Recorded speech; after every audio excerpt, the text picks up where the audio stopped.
In this video, I'm going to share with you 13 nuggets of wisdom that I hold very close to my heart. Listen to it at 1.5x speed. And it is stuff that if you remember and you keep it back of your head, it will always help you. Let me know your thoughts in the comments below.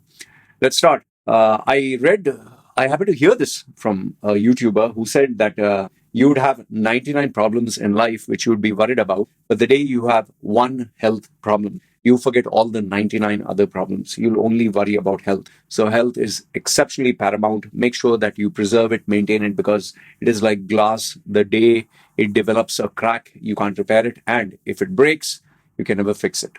So number one is your body, your health. Number two, this will be a series of 1, 2, 3, 4. 4 social media curses that you'll have to endure if you are a person that is totally glued to social media. Social media curse number one.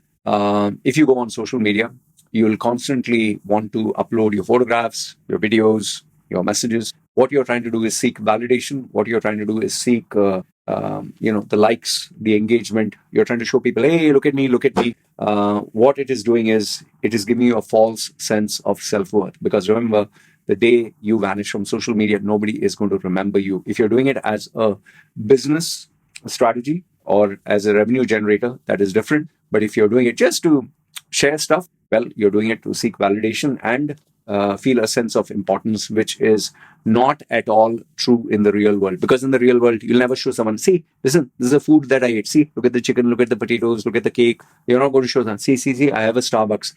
Can you imagine someone going to a village and saying, house number one, see, this is the food that I have I'm going to eat today. And you go to second door, hey, hi, how are you? Yeah, see, this is the food I'm going to eat. No, we don't do that. It's not normal behavior. Social media curse number 2 is when you go online, you're trying to forget your reality. You're trying to forget your problems. You're trying to forget what is important. That is why you go towards an endless death scroll, as they call it. You'll go to one, then you'll go to another, then you'll go to another, then you'll go to another.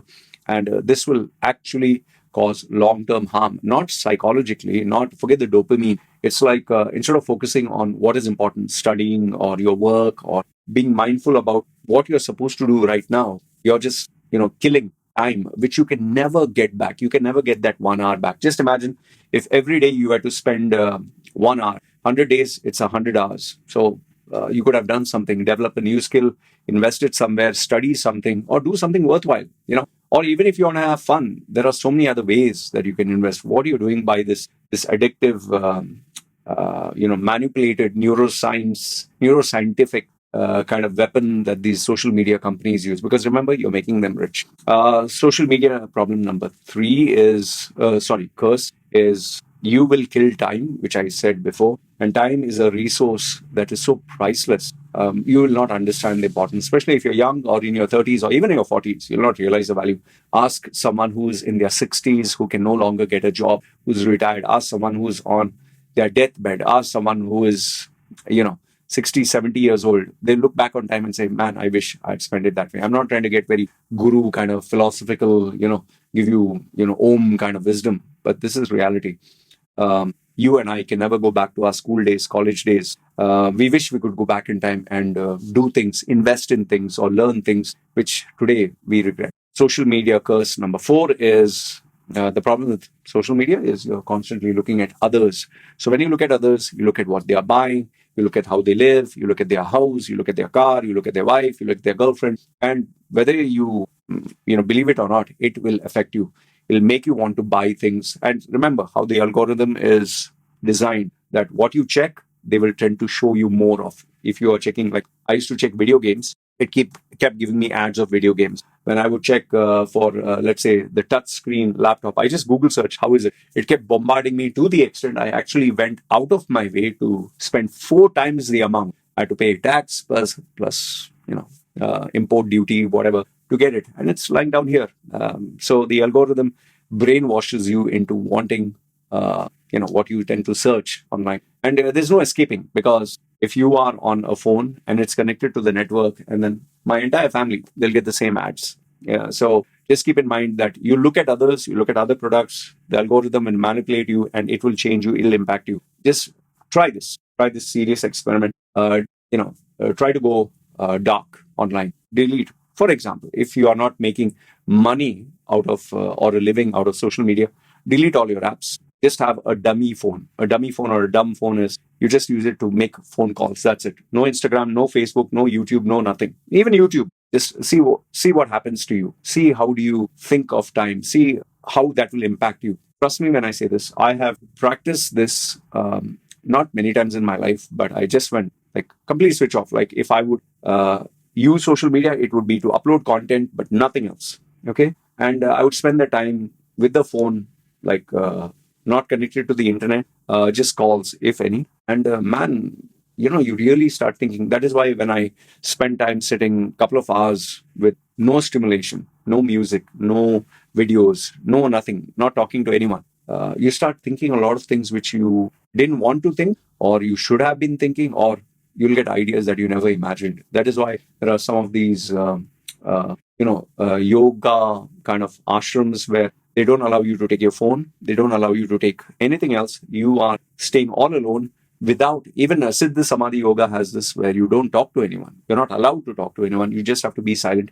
Many people completely break down. They have a mental and emotional breakdown when they can't talk to anyone or nobody can talk to them, or where there's no stimulation. I've seen people, and people have even shared this with me, that they, on the fourth day of not talking to anyone and nobody can talk to them, they start shivering. And it's as if, when the aftermath of not smoking, what do you call that? The side effects or the withdrawal symptoms. Yes, withdrawal symptoms of not smoking, not drinking, or drugs. You know how people suffer the physical pain that they're enduring. We have seen this in movies where they handcuff themselves. It's very real. Okay. So stimulation from social media, the internet, and your smartphone. So let's move to the next point, point number 6. Many people, including myself, we mistake luck for intelligence or luck for our capacity to achieve greatness. I'll give you a simple example. How many people we know online or we have read about, he invested in crypto when it was at $100. Today, he's a multimillionaire or billionaire. People associate that with intelligence. Wow, he was able to predict the market. When a new coin comes out, they'll invest in this and they'll invest in that. And okay, it's a hit or miss. And when they get a miss, they're like, oh, I took a risk, but it's okay. And when they get a big hit, they're like, yes, see, they like to believe that they are exceptionally intelligent. Why? Because the result is money. End of the day, they say, what are we working for? Money. I made some, money. I took a risk, easy money. That is why people who have invested in Bitcoin, just people who believe in Bitcoin or invest in Bitcoin, talk to them. They have this air of superiority that, ha ha ha, I know this is a new technology. You are a dumbass. You're a baby boomer. You don't know what is the future of money. It's luck disguised as or falsely associated as intelligence. No, you're not smart. It's a game of luck. Even people who invest in stock markets or all these commodities online, you cannot predict. It is just not possible. You cannot predict. Yes, the only variable that tends to remain is if you had invested in AAA companies like an Amazon or Apple every year, or Coca-Cola, every year it'll keep going up. Yes, but otherwise, you can see, the problem is we'll always have a survivorship bias where we'll only look at people who achieve success or things that make them successful, but we'll not look at the thousands of other failures. Like for every successful cryptocurrency investor or drop shipping expert or consultant or coach or any line of business, coffee shop, a restaurant, for every successful guy, successful brand, successful actor who holds the Oscar, there is a sea, there is a complete tsunami of lifeless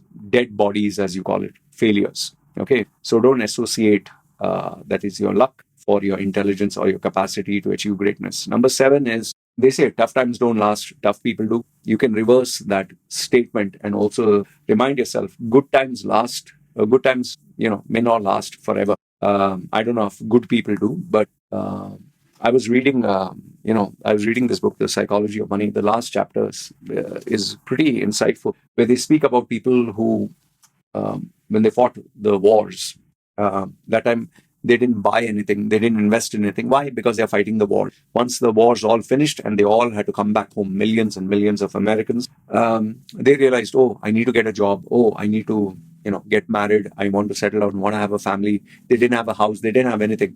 So the American government, what they did was, they said, okay, fine, you can, we'll give you easy loans. No need to show that any collateral. We'll give you easy loans. We'll keep the interest very, very low so that you can buy a house, invest in a house, and we'll make sure that inflation is dead, right at the bottom, so you can purchase things for the house like a refrigerator.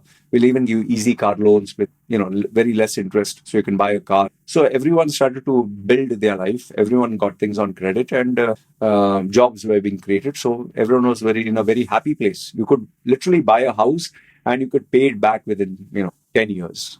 Okay, 5 years, 10 years. But then like everything else, times change. So they started to raise the interest once they realized everyone's comfortable and there's demand for it. Once they started to raise the interest, then it became expensive to pay back.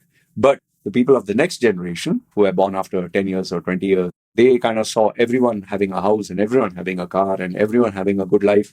Why? Because they would take a loan. So they thought, oh, even I will take. Not knowing that the interest that these people had to pay was maybe single digit. Now they have to pay in double digit. And it reached a point where today this generation it is impossible to buy a house, impossible to pay off your educational loans. It is impossible to even get a job that pays you well. So it depends on which generation you're born. If you are born during a world war or during scarcity, you'll always think of saving and not buying unwanted things. But if you are going to be born like these youngsters during the time of boom, oh, he invested in crypto, he's a millionaire. Oh, he started this drop shipping. Oh, he did this course and he's earning 7-figure income. He has a Bugatti, he has a Lamborghini, he has these babes, he has this private jet. You'll be brainwashed into thinking you can also earn easy money. That is why today's generation is lost. Number 8 is you have a choice between time and money. Be smart, choose time. But 99.99% of us prefer to save money. Yeah, that is why people, if they could get 10% off, they would mind driving 1 hour just to get 10% off. If they had to buy something on a discount, or they could bargain with someone until their face turned blue, which our Indians are very famous for, they will fight for 1 tomato extra, 1 onion, they will want extra. Oh, fish, why don't you give me a little bit discount, $5 less? They don't mind going all the way, wasting 45 minutes in traffic once way, then being 1 hour while shopping and 45 minutes. So you predominantly, or basically you spend 3 hours just traveling. And then if you factor in, it took you 1 hour to get ready and 1 hour to get back into the zone. So 5 hours. So you spend the 5 hours. If you had spent the 5 hours into developing a skill, or let's say closing a sale, or in my case, getting a new customer, that would be enough to maybe take care of 2-3 days or 4 days of expense. You just have to pay someone a little bit of extra money. He will go. You just pay him a tip. It saves your time, right? So if you compound this over the period of time, 10 years or 20 years, all the time you wasted to save money, you'll never get it back. Many people come to me for coaching. After they take my coaching, they're pretty skeptical because I'm not cheap. But after they have taken the coaching and they achieve the result which they are looking for, which takes time, after 6 months, they get the 40%, 50% salary increase, for example, or they get the senior level manager. 99.99% of the time, they tell me, I wish I had taken your mentoring, I had taken your guidance, or someone like you at a young age. Who knows, where would I be? Almost everybody I've spoken to, they always say, Loy, if I had the right mentor, the right guide, the right coach, I wouldn't have done maybe 80% of all the wrong choices, the wrong mistakes, the wrong relationships, the wrong friendships. I wouldn't have done them. I just wish someone was there to guide me. Why? Because they know that this time that they spend wasting, doing all the wrong things, investing in the wrong places, or being lazy, being in their comfort zone, you'll never get it back. You and I, whatever age we are, look back on your time. Can you get back the school days? Can you get back college days? Can you get back your 20s, 30s, 40s? No, you're only getting older. So just to save a few pennies, don't waste on time. If you can pay someone to shave off, like they say, 5 to 10 years of your life and struggle and achieve that goal quickly, spend that money. It's worth it. Number 9, once again, this is a bias. People, when they try to do a new course, a new business, migrate to a new country, or they just say, I'm not going to get married. I'm going to be like this successful millionaire, billionaire. He sleeps around with girls. Leonardo DiCaprio is 50. He dates girls who are 20. Elon Musk has, 6-7 females who he's not married to, but he has babies with all of them. He's a multi-billionaire. Jeff Bezos, look, because he signed a marriage, he lost, so much money. He lost, billions of dollars. So I'm not going to get married and make the mistake. well, little someone has to give them a reminder. You're not Elon Musk. You're not Leonardo DiCaprio. You're not Jeff Bezos. Okay, you are some guy. You are either Ramesh, Suresh, Richard, Max, or Fruity, or Iqbal, or Mohammed, or Rashid. Don't compare yourself to them, please. You're never going to reach that level. So just because they did something doesn't mean if you do something, you will achieve the same result. Maybe you should stop looking at them and start living your life based on your capacity. So I get this so many times. Oh, this guy didn't do it. Oh, why are they not doing it? Yeah, because different country, different place, different life, different values, different variables. You're not them. Okay. Number 10. This one, I think you'd love it very much. Your haters will disappear in time. I've had people who questioned from my looks to my intelligence to my values to being, they would literally send me emails every alternate day or every day.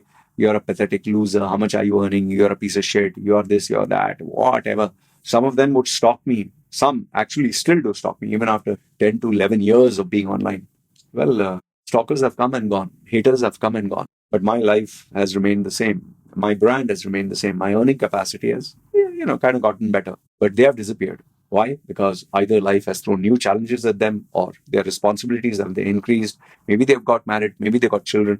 Maybe they lost their job. Maybe, that time mom and dad was paying all their bills. But now they have to wake up and they have to face shit. Maybe before they looked at me as the enemy. Now their boss is the enemy. Their colleagues are the enemy. So now they have new struggles. And I'm very sure they will realize, fuck, man, these other guys are earning more than me. Oh, my boss is earning better than me, or I'm still earning, shit. I'm, living hand to mouth. And that is what happens. So whether it's your toxic relatives, toxic friends, your haters, your stalkers, people who put you down, they will come, they will go. You'll be with yourself. Just keep that in mind. Number 11, take care of yourself. Sometimes it's good to be happy. Life is unpredictable. Sometimes you can just wake up and do something that you want. Don't always focus on what other people want. It's life. You just have one. Like I tell people, you don't know when it's going to be the last day on this planet. Just keep yourself happy. Okay. And remember, death will never inform you before coming. An accident will never warn you in advance. If something has to happen, it'll happen. Best example I can give you, my wife and I had planned to meet my wife's dad, that is my father-in-law, and mother for December to celebrate, time together. And at the time my daughter was, I think, 3 or 4. We had made the plan just 2 weeks before we were about to leave. He passed away. We had saved all the good stuff for that day. All the money that was kept. We will spend this. We will go there. We will do this. Sometimes my wife looks back on the time and says, I wish I had spent some more time talking to my dad. I told him what I wanted to say, because that time she was planning to surprise him that I will do it. After the 2 weeks, I will tell him everything I want to say, take him out everywhere I want to go, buy him this. She had bought a lot of stuff. Now he's dead. What do you do? He got cremated. So that's life. That's why I don't wait for the right time. You've got to do something, just do it. Say something, say it. But that doesn't mean go and abuse your boss and say, I might die tomorrow. No, be careful, be smart. Number 12, this might sound silly, but as you grow older, you value your energy level. If you don't have energy, you can't work. You can't give people a good experience. In fact, you'll be grumpy and grouchy if you feel sleepy and tired. And as we grow older, we need to protect our energy levels, body and mind. So remember, if your body is, like I said, healthy, everything else goes bad. Ask someone who has diabetes, blood pressure, joints issue, who can't walk, who can't breathe proper. Ask them, how do they feel? It's a terrible way. They always regret, man, when I was young, I could do all these things. So piggyback on point number 1, protect your body and your health. But number 12, this one is protect your energy. So dedicate the best time of the day into the most important tasks that really matter. Don't save it for the last. Last but not the least, point number 13. This is a policy I follow. I don't check people who are in the same line of work, or who are YouTubers staying in some movie, or I know many of them are doing very well. Some of them are earning $50,000 per month. I have never checked their channels. I don't bother to check what they're doing. There were some people who were busy brainwashing me, reminding me, hey, this guy is same, he's staying where you're staying. See, man, he got 50,000, he got 1 million views, he got this and that. And this guy, his intentions were good. He was trying to help me because he was an online strategist for SEO and all that. And that kind of What it did is it ruined my sleep. 24/7, I was thinking, why that guy got 50,000 views? I got only 200 views. Why is that guy he's got the silver play button in a couple of months while I've been doing this for years. Every time I would be focused on that guy, what that guy is doing, what is he trying new, which new Instagram he has started, Reels, Snapchat he has started this. It just ruined my peace of mind. And finally, I told this guy, say, listen, stop, or I'll have to block you. I don't want to hear anything what anyone else is doing.